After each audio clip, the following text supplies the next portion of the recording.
to a beginner HTML tutorial as part of IAT 235 Information and Web Design's Introductory Web and HTML and CSS Authorship tutorials.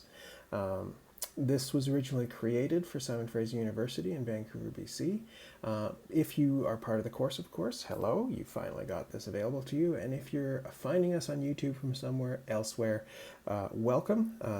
Hopefully you'll be able to get some use out of this as well.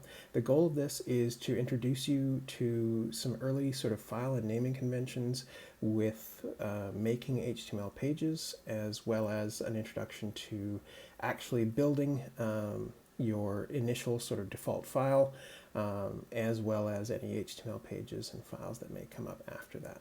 So that's where you are and what this is for.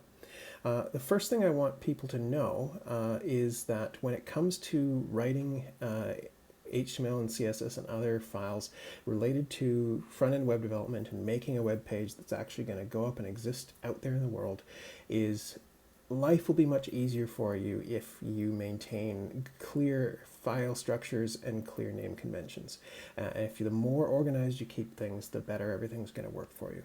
So the system that we're going to work with in this tutorial and in the course is that we are going to operate where the main folder that we have all of our HTML and other files in is going to be using a name convention where we try and name it the name or topic of the site itself. And we assume that all files that are going to be inside this folder are going to be the files that make up the HTML, the CSS, any images and JavaScript and other content elements, as well as markup and style elements that need to all exist together on a web server at some point in the future to actually make this a functional thing.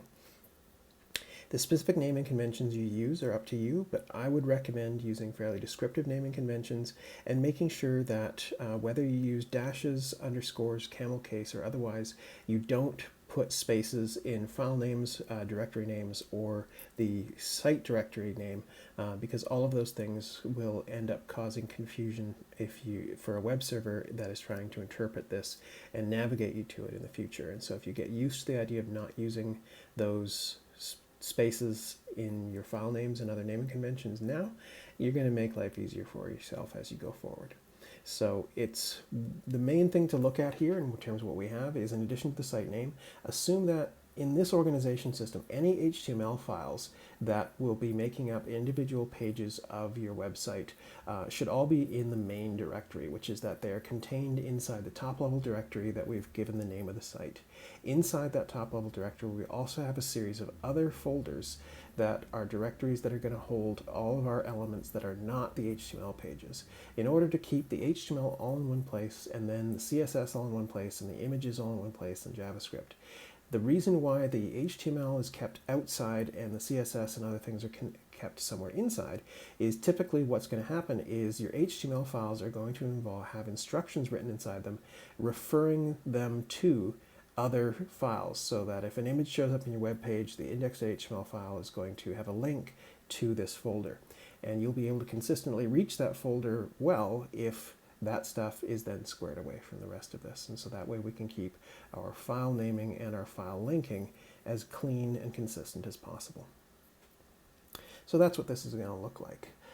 If you open up the demo file, the starter files, that, by the way, I'm going to link those in a link.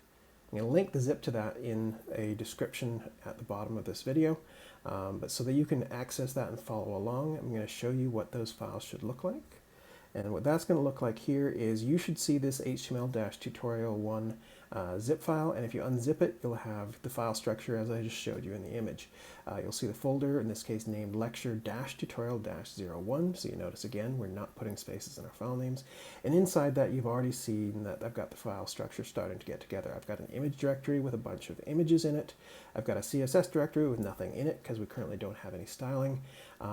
I have an image that guides you to that file structure, which you can put somewhere else whenever you like, but you won't actually need it for this website. It's just there for your reference.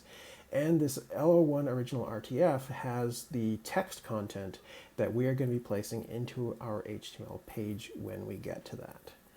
The other thing that you're going to need to do this is you're going to need some sort of text editor. The one I'm going to be using in this tutorial is Sublime Text, but you can use Notepad++, Atom Text, or any number of other text editors that are designed to be useful for writing code, various kinds of code, markup, scripting, or other things.